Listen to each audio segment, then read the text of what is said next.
수요일 저녁 예배에 오신 사랑하는 성도님들을 환영하고 축복합니다. 네, 오늘 저희가 잠시 묵상할 말씀은 마가복음 4장 26절에서 29절 말씀입니다. 신약성경 59페이지고요. 마가복음 4장 26절에서 29절 말씀입니다. 제가 한 절 읽고 성도님들이 한 절씩 교독하도록 하겠습니다. 그리고 마지막 절은 같이 교독하겠습니다. 또 이르시되 하나님의 나라는 사람이 씨를 땅에 뿌림과 같으니 그가 밤낮 자고 깨어 하는 중에 씨가 나서 자라되 어떻게 그리 되는지를 알지 못하느니라. 땅이 스스로 열매를 맺되 처음에는 싹이요 다음에는 이삭이요 그 다음에는 이삭의 충실한 곡식이라.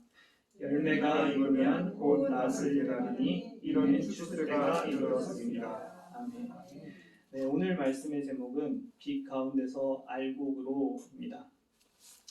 우리가 읽은 말씀은 너무나도 잘 아는 말씀일 것 같습니다. 바로 예수님께서 천국에 관하여 말씀하신 자라나는 씨의 비유, 바로 알곡에 관한 비유의 말씀입니다. 사랑하는 성도 여러분, 우리 교회 옆에는 공터가 있습니다. 바로 옆에 있죠. 이 토지가 현재 법적으로는 농지로 되어 있어서 김포시에서 농사를 짓지 않으면 벌금을 내야 한다는 이야기를 들었던 상황이었습니다.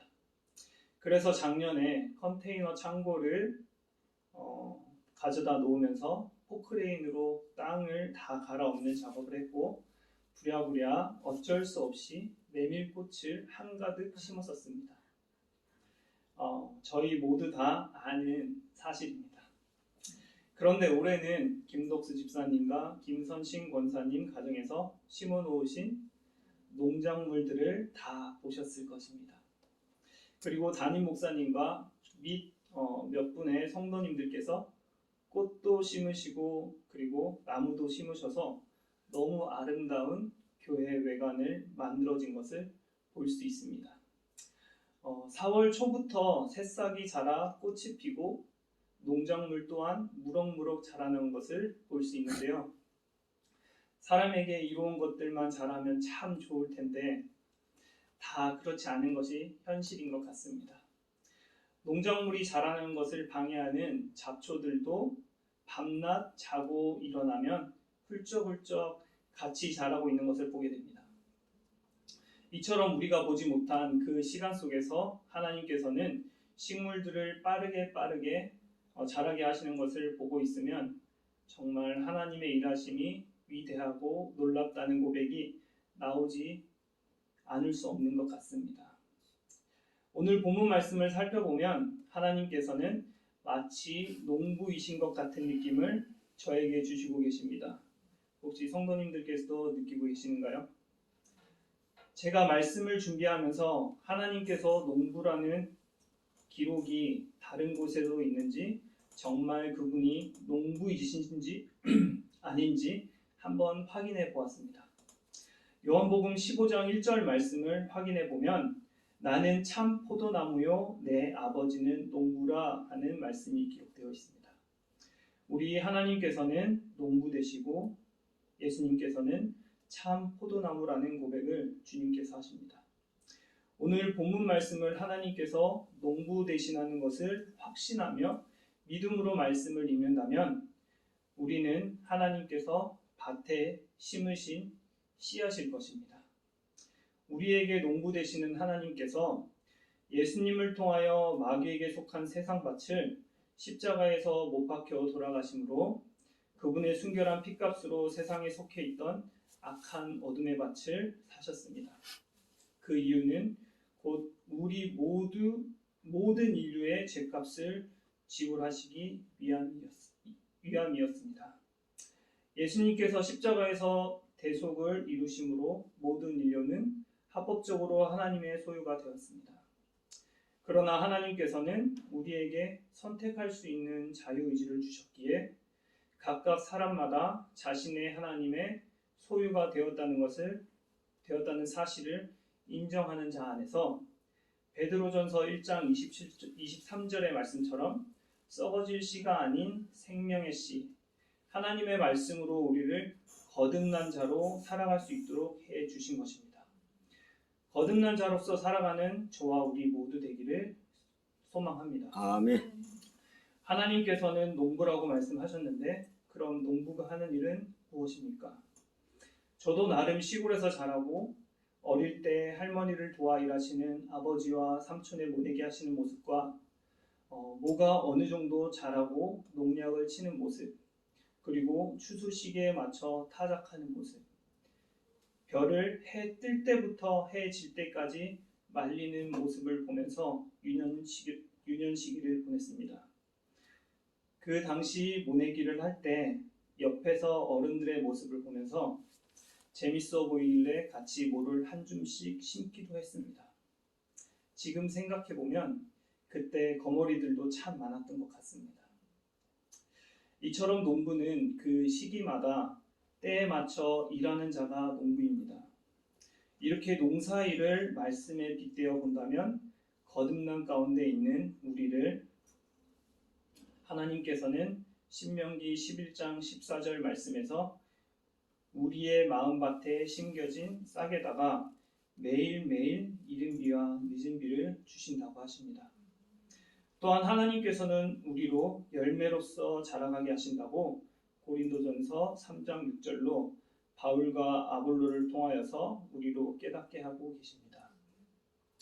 우리는 진실로 하나님의 계획의 동력자라고 이야기할 수 있을 정도로 성장해야 됩니다. 이렇게 성장하려면 우리는 어떻게 해야만 성장할 수 있을까요? 바로 자신이 하나님의 바친 것을 기억하면서 말씀의 씨앗을 하나님으로부터 마음에 받아 성장해야 합니다. 그것이 바로 참 그리스도인의 삶이고 신앙인의 생활입니다.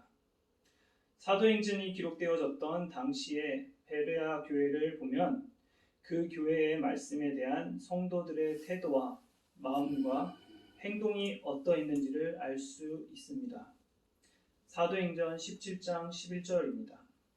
베레아에 있는 사람들은 데살로니가에 있는 사람들보다 더 너그러워서 간절한 마음으로 말씀을 받고 이것이 그러한가 하여 날마다 성경을 상고함으로 라고 기록되어 있습니다. 간절한 마음으로 말씀을 받고 날마다 그러한지 그러하지 않은지를 확인했다고 기록하고 있습니다. 이것이 우리에게 도전적인 말씀으로 다가오기를 주님의 이름으로 소망합니다.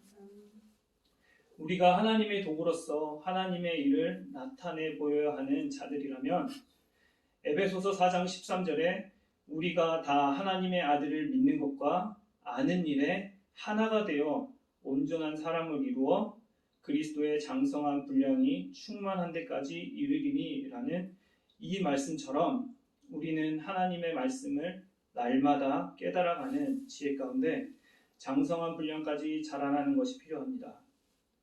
또한 고린도전서 3장 9절에 우리는 하나님의 동역자들이요 너희는 하나님의 밭이요 하나님의 집인이라 라고 기록하고 있습니다.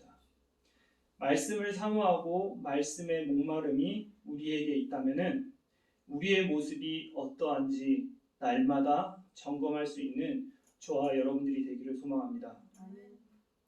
하나님께서는 경작하시는 밭 안에서 날마다 성경을 상고함으로 신앙인이 성장해 가기를 원하시고 계시다는 사실을 꼭 기억합시다.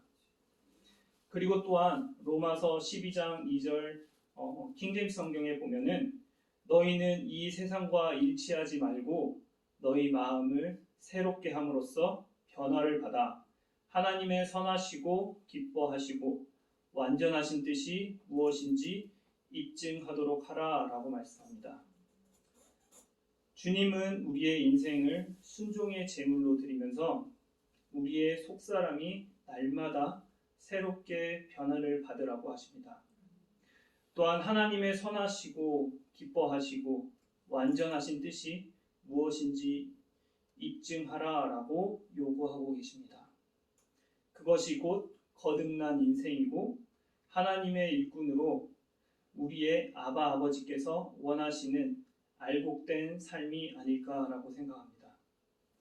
좋은 땅, 즉 하나님께서 경작하시는 옥토밭에 있다는 것은 누가복음 8장 15절 말씀처럼 말씀을 잘 듣고 인내함으로 믿음의 결실을 맺는 것입니다. 빛 가운데 계신 주님을 따라 걸으며 그 빛을 양분 삼아 우리의 삶 가운데 주님을 나타내 보여주는 삶을 살아가기를 주님의 이름으로 축복합니다. 오늘 본문 29절에 추수때가 나옵니다. 이 추수때란 천국과 지옥을 나타내는 마지막 때 최후의 심판때를 가리키고 있습니다. 바로 우리의 인생 여정이 어떠했는지 보여주시고 판가름을 하는 시간입니다. 마태복음 3장 12절에 손에 키를 들고 알곡과 쭉정이를 가르는 말씀을 하고 계신 것을 보게 됩니다. 손에 키를 들고 자기 타작마당을 정하게 하사 알곡은 모아 곡간에 들이고 쭉정이는 꺼지지 않는 불에 태우시리라.